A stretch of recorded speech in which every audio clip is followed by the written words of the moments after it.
Now the Lord spoke to Moses after the death of the two sons of Aaron, when they had approached the presence of the Lord and died. The Lord said to Moses, Tell your brother Aaron that he shall not enter at any time into the holy place inside the veil, for the mercy seat which is on the ark, or he will die. For I will appear in the cloud over the mercy seat. Aaron shall enter the holy place with us, with a bull for a sin offering and a ram for a burnt offering. He shall put on the holy linen tunic, and the linen undergarments shall be next to his body, and he shall be girded with the linen sash and attired with the linen turban. These are holy garments. Then he shall bathe his body in water and put them on. He shall take from the congregation of the sons of Israel 2 male goats for a sin offering and 1 ram for a burnt offering. Then Aaron shall offer the bull for the sin offering which is for himself, that he may make atonement for himself and for his household.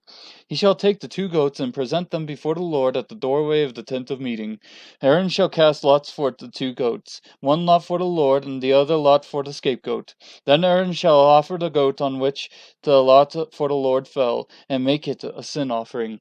But the goat on which the lot for the scapegoat fell shall be presented alive before the Lord, to make atonement upon it, to send it into the wilderness as a scapegoat. Then Aaron shall offer the bull of the sin offering which is for himself, and make atonement for himself and for his household, and he shall slaughter the bull of the sin offering which is for himself. He shall take a firepan full of coals of fire from upon the altar before the Lord, and 2 handfuls of finely ground sweet incense, and bring it inside the veil. He shall put the incense on the fire before the Lord, that the cloud of incense may cover the mercy seat that is on the ark of the testimony, otherwise he will die.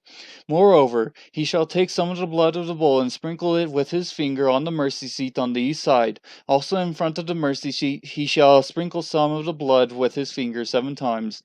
Then he shall slaughter the goat of the sin offering which is for the people, and bring its blood inside the veil, and do with its blood as he did with the blood of the bull, and sprinkle it on the mercy seat and in front of the mercy seat.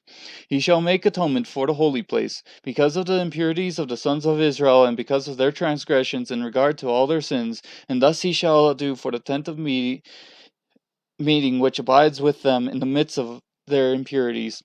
When he goes in to make atonement in the holy place, no one shall be in the tent of meeting until he comes out, that he may make atonement for himself and for his household and for all the assembly of Israel. Then he shall go out to the altar that is before the Lord and make atonement for it, and shall take some of the blood of the bull and of the blood of the goat, and put it on the horns of the altar and on all sides. With his finger he shall sprinkle some of the blood on it 7 times and cleanse it, and from the impurities of the sons of Israel consecrate it.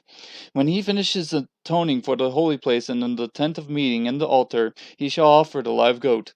Then Aaron shall lay both of his hands on the head of the live goat, and confess over it all the iniquities of the sons of Israel and all their transgressions in regard to all their sins, and he shall lay them on the head of the goat, and send it away into the wilderness by the hand of a man who stands in readiness. The goat shall bear on itself all their iniquities to a solitary land, and he shall release the goat in the wilderness. Then Aaron shall come into the tent of meeting, and take off the linen garments which he put on when he went into the holy place, and shall leave them there. He shall bathe his body with water in a holy place, and put on his clothes, and come forth and offer his burnt offering and the burnt offering of the people, and make atonement for himself and for the people. Then he shall offer up and smoke the fat of the sin offering on the altar. The one who released the goat as the scapegoat shall wash his hands, his clothes, and bathe his body with water. And then afterward he shall come into the camp. But the bull of the sin offering and the goat of the sin offering, whose blood was brought in to make atonement in the holy place, shall be taken outside the camp, and they shall burn their hides, their flesh, and their refuse in the fire. Then the one who burns them shall wash his clothes and bathe his body with water. Then afterwards he shall come into the camp. This shall be a permanent statute for you. In the 7th month, on the 10th day of the month, you shall humble your souls and not do any work, whether the native or the alien who sojourns among you. For it is on this day that atonement shall be made for you to cleanse you. You will be clean from all your sins before the Lord. It is to be a Sabbath of solemn rest for you, that you may humble your souls. It is a permanent statute. So the priest who is anointed and ordained to serve as priest in his father's place shall make atonement. He shall thus put on the linen garments, the holy garments, and make atonement for the holy sanctuary, and he shall make atonement for the tent of meeting and for the altar. He shall also make atonement for the priests and for all the people of the assembly. Now you shall have this as a permanent statute, to make atonement for the sons of Israel for all their sins once every year. And just as the Lord had commanded Moses, so he did.